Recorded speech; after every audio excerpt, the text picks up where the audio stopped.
In a previous video, we have discussed about the NDFA to DFA conversion. Now we will discuss about the NDFA with null moves to the equivalent DFA.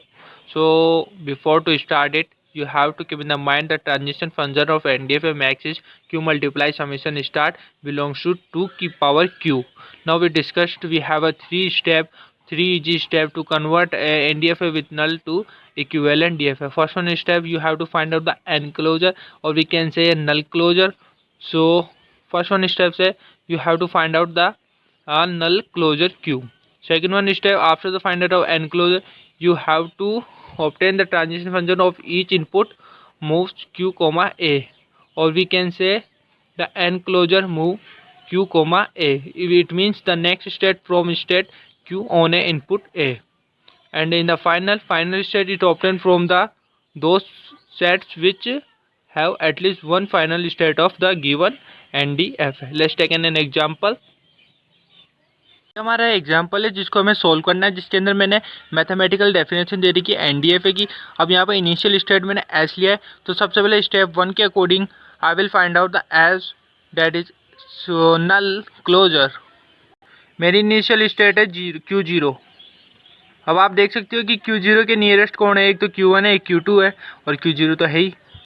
तो मेरी S की value निकलती है Q0, Q1 and Q2.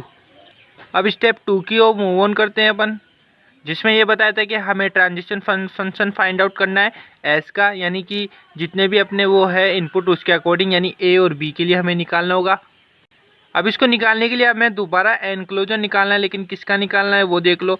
तो enclosure लिखा आपने, उसके बाद आपका आता है मूव के अंदर आपको लिखना है जो जो आपके ये एलिमेंट थे नियरेस्ट, तो Q0, Q1 and Q2. Then आपका आता है कोमा ए इनपुट, देन ये क्लोज हो जाता है. अब इसको सोल्व करते हैं. ये सोल्व कैसे होता है, तो S comma A equal to में आपको इसमें देखना है कि इन तीनों में से ए इनपुट किसके साथ जा रहा है. तो अब अगर मैं डायग्राम में देखूँ तो Q0 पे नहीं जा रहा, Q2 पे भी नहीं जा रहा, Q1 पे जा रहा है, लेकिन रिजल्ट क्या मिल रहा है Q3. तो यहाँ पर आएगा हमारा Q3. तो हमें एनक्लोजर किसका निकालना है, इस बार मूव फंक्शन यही करता है और हमारा रिजल्ट निकल रहा है एनक्लोजर Q3 फाइंड आउट करना है. अब हमें Q3 के वो नियरेस्ट देखने हैं, एडजेसेंट देखने हैं. तो एडजेसेंट मेरा ये हो गया, हमारे हो गए इसके अकॉर्डिंग डायग्राम के Q3 हो गया हमारा, Q5 हो गया एंड Q6. ये तीनों हमारे एनक्लोजर आप देख सकते हो. Q5 हो गया. अब Q5 से लगता हुआ कौन से जा रहा है, Q6. अब आप बोलेंगे हमें Q6 क्यों लिया है. Q6 इसलिए लिया है क्योंकि यहाँ पर नल था. अगर नल की जगह दूसरी वैल्यू होती तो हम इसको कंसीडर नहीं करते. जैसे इस एग्जांपल में हमने Q1, Q2 और Q0 लिया. आगे इसलिए नहीं लिया था क्योंकि यहाँ पर A आ रहा था, यहाँ पे B आ रहा था. इस केस में क्या है, यहाँ नल था और यहाँ पर भी नल है, इसलिए ये दोनों कंसिडर हो गए और ये तो है ही था. जैसे A के लिए निकाला, अब सेम B के लिए निकालते हैं.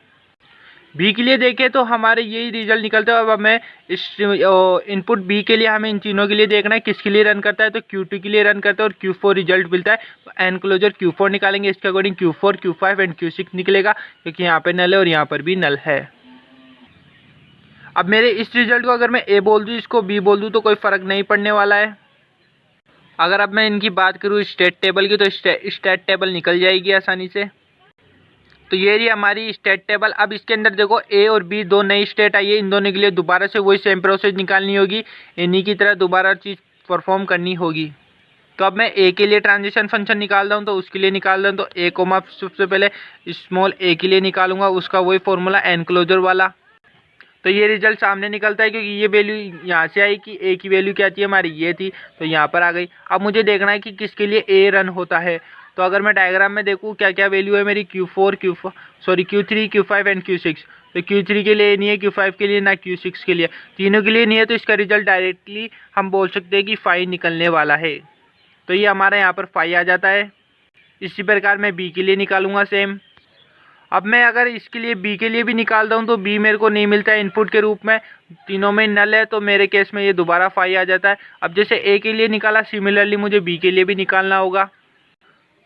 अब जैसे बी के लिए भी निकालते हैं तो इनके केस में ए हमारे को नहीं मिलता है, ये हमारे लिए नल के लिए वर्क करते हैं. डायग्राम में आप देख सकते हो ये चीज़ नल और नल ही शो हो रहा है, जिसके कारण यहाँ पे इसका रिजल्ट भी 5 निकलता है और इसका रिजल्ट भी 5 निकल सकता है, निकला है आई मीन. अब इसका अर्थ ये है कि हमें आगे और फर्दर स्टेट नहीं मिलेगी, तो हमारी ये दोनों फाइनल स्टेट होने वाली है, क्योंकि इनके हमारे जो अगर ए की वैल्यू माने तो यहाँ भी Q6 आ रहा है, यहाँ भी Q6 आ रहा है, यानी कि फाइनल स्टेट इन दोनों के अंदर है। तो ये दोनों हमारी न्यू फाइनल स्टेट बनने वाली है। स्टेट टेबल बना के देखते हैं। सो ये हो गई हमारी स्टेट टेबल, जिसके अंदर आप देख सकते हो ये दोनों हमारी फाइनल स्टेट और ये हमारी इनिशियल स्टेट है। फर्दर कोई हमें न्यू स्टेट नहीं मिली, इस कारण हमारा यहीं पे एंड होता है। इसके डायग्राम की मूव ऑन करते हैं तो सिंपली अगर मैं बनाना चाहूँ तो ये हो गया। ए देने पे मुझे क्या मिल रहा है और बी देने पर मुझे क्या मिल रहा है। मेरे को मिल रहा है इसमें तो ए, और इस केस में मुझे मिलेगा आपका बी। तो ये हो गया मेरा डायग्राम, ये हो गई मेरी स्टेट टेबल, और ये मैंने कर दिया NDFA with null to equivalent DFA में conversion. Thank you so much for watching this video.